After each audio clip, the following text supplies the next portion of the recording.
Hello, everyone. We wanted to take a quick moment to thank you all for joining us today. This podcast was recorded and is made available to you by Whitley Penn LLP and WPWealth LLP solely for informational purposes.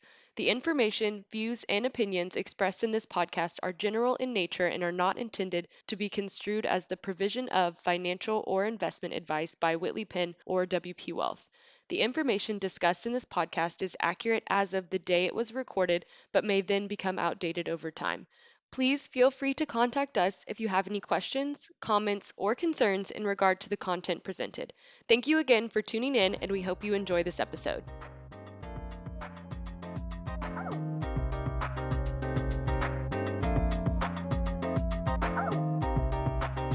Hello and welcome back to the next installment of Start Now, Success Later. My name is Brandon Russ, and I'm an associate advisor at Whitley Penn in the WP Wealth Group. Today, we are going to cover what you need to know when purchasing a house for the first time. Again, this is a really hot topic right now. Throughout the pandemic, across the country, we have seen an exodus from downtowns and major metropolitan areas as people look for more space to spread out. And because of that, houses are being sold almost as soon as they're put on the market and way above the original asking price. So to help walk us through this long and stressful process, I've invited my colleague, Alicia Langdon, here to walk us through it. Alicia, how's it going today?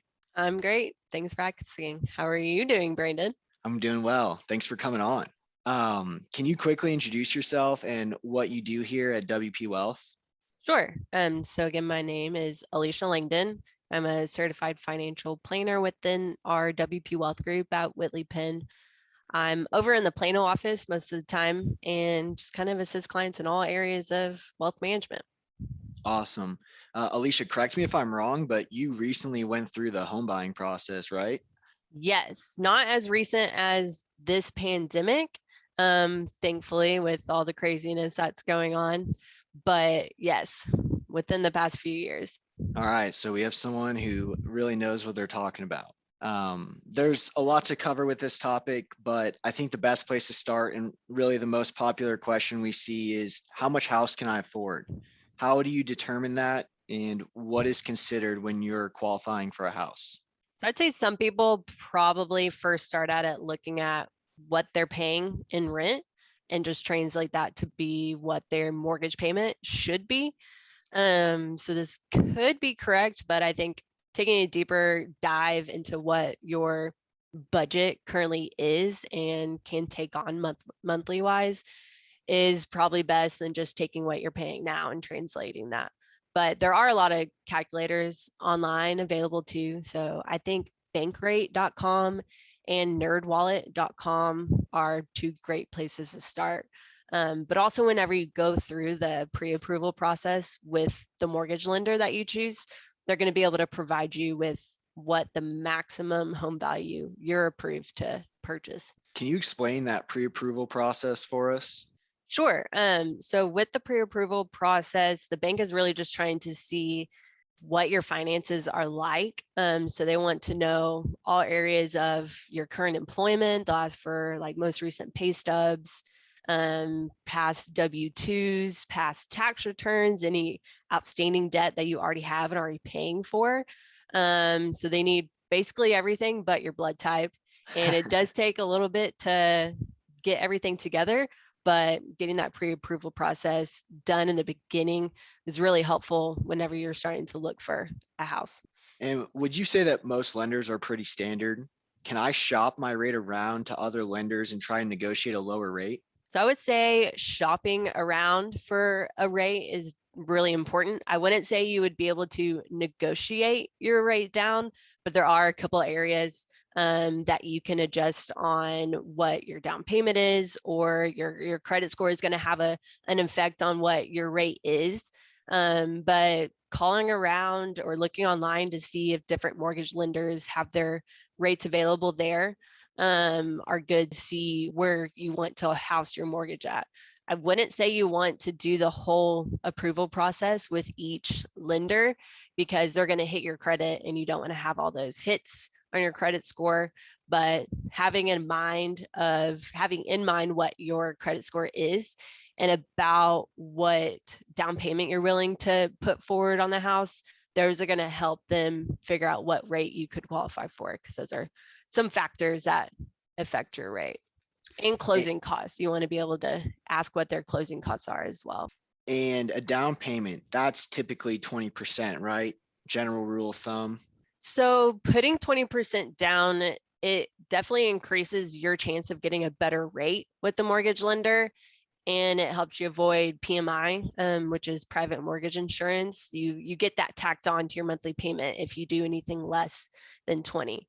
But depending upon the type of mortgage that you do choose, there are minimum down payments. And if you look online, they range from about 3 to 5%, just depending on the lender or mortgage type. There's trade-offs to be aware of as well. Of course, if you're going to do 20%, a higher down payment, it's more cash that you're going to have to put up front. But it is going to help you get a better rate and have a lower monthly payment going forward. But then if you're doing, say, the 5% minimum, less cash you have to put up front, more cash that you can keep on the side, but you're going to have that additional private mortgage insurance added on. Your monthly cost is going to be a little bit higher. But then again, just trade off there that you want to use an online calculator to see what's best for you. Yeah, definitely take advantage of those tools. They're super helpful, and it kind of gives you an idea of what you're going into when beginning that pre-approval process. So Alicia, you'd mentioned there are different types of mortgages. Can you explain the options that people have out there? I guess specifically, what is the difference between a fixed versus an ARM? Sure. So the typical type of mortgage that a lot of people see are conventional, and there are other options out there as well that kind of come with eligibility requirements. You may have heard of an FHA loan. So that is insured by the Federal Housing Administration, and it allows for applicants that have maybe a lower credit score. VA loans are available as well. So those are for current and veteran military service members, and those typically require no down payment. But then when you're kind of going through, okay, you've chosen one of those types of mortgages to run with, then you have the choice of, do you want a fixed interest rate or an ARM, which is an adjustable rate mortgage.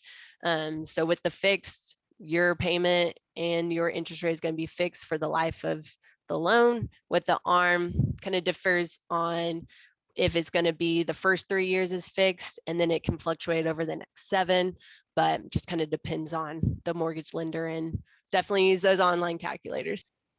What about the term of your mortgage? I've seen in the past working with our clients that they could have a 30-year, a 20-year, a 15-year, et cetera. What do you need to consider when factoring in how long of a term of mortgage you should decide?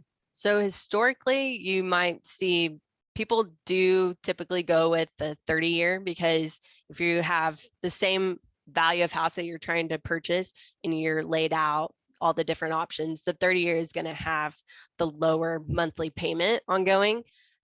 So if you do take a shorter term, say 20-year or 15-year, you're going to get a lower interest rate, but your payment is going to be higher because you have a shorter period to pay off the same house. And a little life hack that we've seen is a client will elect to go with the 30-year term, but pay it down as if it was a 15-year mortgage. So they are still getting that benefit of the lower interest rate, but they are still putting more money toward the principal of the loan. So they wind up paying it off faster. And usually, this is definitely something we suggest if cash flow allows for it. In general, the home buying process can be pretty costly. I know we've already talked about down payments, but what about some of the unexpected costs someone might be subjected to? What should they look out for? So I would say in today's wild housing market, these costs probably aren't necessarily coming up right now, because a lot of the home purchases are flying, being sold left and right, and being sold sight unseen.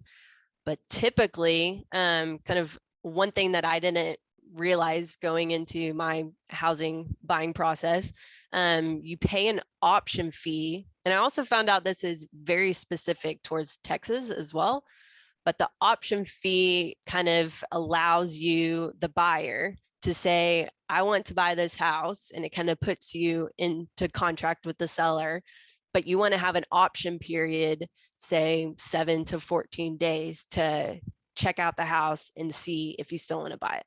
So the option fee gives the buyer the right to terminate during that option period and be able to do inspection, kind of all of that.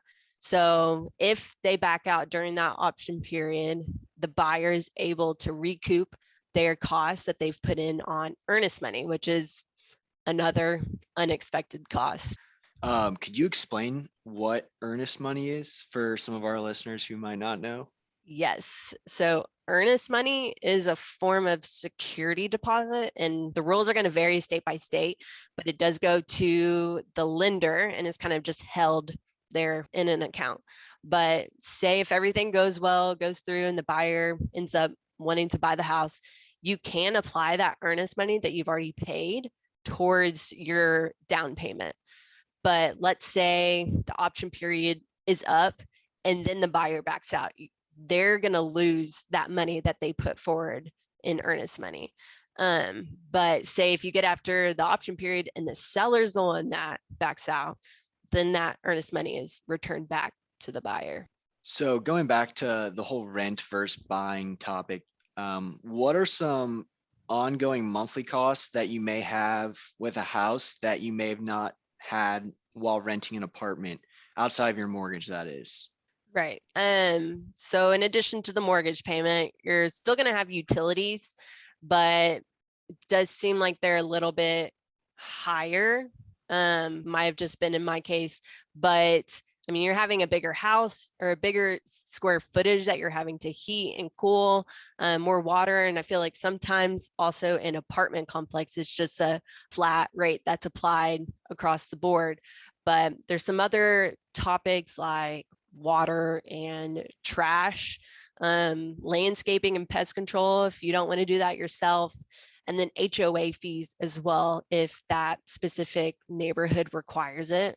But your property taxes and homeowners insurance, those are typically going to be built within your mortgage payment, and that's going to be paid into an escrow account. So that's just something that an account that the lender collects funds from you each month, and then they're going to pay your property tax bill and homeowners insurance bill on your behalf. It's pretty crazy you have to pay for trash services, in my opinion. But I kind of want to pause right now. So we've moved pretty quickly. There's a lot of moving parts here. Chronologically, Alicia, can you walk us through a timeline of how this works, buying a house, that is? Sure. And I didn't tell you to put your seatbelt on earlier. It's a wild ride out here. So during a normal housing market, you initially find a realtor, and then you find a lender that you want to use for your mortgage, complete the pre-approval process. And then kind of once you have that pre-approval letter, you can then begin looking at houses with the realtor that you chose. And whenever you submit an offer on a house that you're interested in purchasing, if you're the lucky one and get your offer accepted, you then begin the option period by paying that option fee, pay the earnest money, and then you begin reviewing details about the house. So kind of on the topic of that option period, you're going to do the inspection with the house, and you want to be there while the inspector is kind of going through everything as well. But you want to get the roof looked at, the foundation looked at, and then during that time, if you find that the house is just a money pit waiting to happen and you get out during the option period, then you get that earnest money back. But if it's great, everything's good, you proceed with the purchasing. Kind of the next steps, a realtor and the mortgage lender are really hands-on at that point in assisting you until that closing day, where you meet with a title company, another person in the mix. But on that day of closing, you're going to sign a lot of paperwork and then finally get the keys to your house. So now that we have our seatbelts on and are strapped in, let's kind of shift focus here to the realtor aspect of this. I know talking with some people that they felt they could have done this process on their own. Um, why is it so important to have a realtor, and what makes a realtor, quote unquote, good? I would say having a realtor that is knowledgeable about the area that you're looking to buy in, especially if it's a new area to you. They're going to understand the different neighborhoods, the different school districts, if that's important to you. And they just have a better feel for a particular listing price. Does that price make sense for that house in that neighborhood? They're just really helpful in that sense and can let you know if the street it's on is super busy or within a carpool lane of the elementary school down the street. But after you're able to look at a few houses with, say, a particular realtor, and you see that they're not really helping you point out potential issues with the house, you might want to look elsewhere for some help. So I'd say with our realtor that we use, she was really helpful in looking at everything and but kind of looking for little minor details of what could be an issue here or there. Is this just cosmetic and it can be fixed, or is this a fire hazard? So how do these people get paid? Is this really something I should factor into my budget as well? Is this another one of those unexpected costs? On the buyer side, it is not. So if you're on the buyer side, that's good. So realtors do get paid with a commission, but it typically comes out of the seller's proceeds, while buyers generally pay nothing. All right. And as always, we are going to touch on the tax benefits of owning a home. So to this point, all we've really talked about are costs, and it sounds pretty pricey to own a home. But Alicia, can you tell us about some of the benefits of owning a home? And how can I save a boatload of money on my taxes by doing so? Definitely. So there are a few tax savings, but everything is specific to each individual's situation. So I advise everyone to speak with your own tax professional.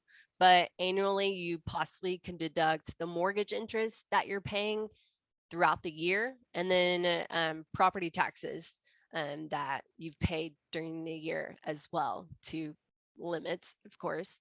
But people might see like buying a house is just a big amount of debt that they're taking on, but mortgages can be a really good source of debt because it helps you build your credit and you're owning an investment. You have equity in something.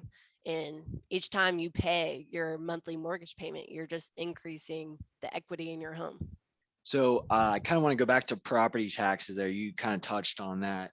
Um, so property taxes, you do get a deduction for what is paid, but can you kind of explain to us why you should look into something called the homestead exemption, and when should you actually look into the homestead exemption?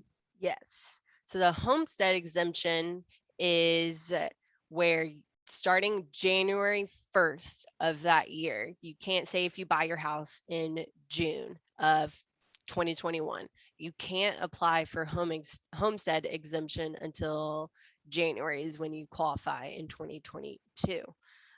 So what that does, say you're in Dallas County and you're going to be assessed the Dallas County Hospital, Dallas County DISD, kind of all those different factors within the property tax, and each one has their associated rate. And that rate's applied then to your home value. If you don't do the homestead exemption when your time comes, then you're going to have the taxes assessed on that full value. But if you're able to do the homestead exemption, submit that with the county, then you're able to receive a deduction and they just reduce the value of your home that the taxes are applied to. Yeah, and property taxes can shoot up year after year like crazy. So definitely something that you want to look into and apply for. Alicia, are there any resources, whether it be online or elsewhere, that you recommend or you yourself have found helpful? I felt like even before I was ready to start the process, get a realtor and start looking at houses, I think it was good to look online at, like, say, realtor.com, Zillow.com, all those different websites where you can see houses out for sale, and just get a feel for what areas you want to look at. And then also what type of home you're wanting, how many bedrooms do you want to have, how many bathrooms is it important you have, a 2-car garage, pool, no pool, single story, double story, because those come with 2 AC units. But I think having an idea of what you want is also helpful for the realtor. Once you start working with them, they can help you narrow down pretty well. Yeah, and I think that Zillow is kind of a guilty pleasure for some people. I know one of our coworkers just kind of surfs it, even though she has no intention of buying a new house. So definitely don't get trapped in that. But Alicia, I want to thank you again for coming on. Do you have any final thoughts to wrap this topic up? Sure. And thanks again for having me. But I want to say definitely keep all documents, keep copies of everything that you receive, all the copies of the contracts that are going back and forth, copies of things you get from the mortgage lender, your realtor, the seller, and the title company as well. Build out an emergency fund. So, in addition to an emergency fund that you already have, you want to go ahead and have an emergency fund aside for your home if something were to happen. And don't worry about furnishing the entire house right off the bat. You can be like me and take 3 years to buy a dining room table. Yeah, I know that there's a lot of things that when you're going in to buy a house for the first time, you don't think about, like lawn care. You need to buy that lawnmower and everything. That stuff's pretty important, but you don't feel rushed to have to buy everything right away. Alicia, thank you. And thank you everyone for tuning in again. There will be a second part to this episode. We will cover leasing versus buying a car. So tune in for that. But please like, comment, subscribe to the Whitley Penn Talks podcast channel, wherever you listen to your podcast, and visit our website, WPWealth.com, and give us a follow on LinkedIn. We'll see you guys soon. Thanks.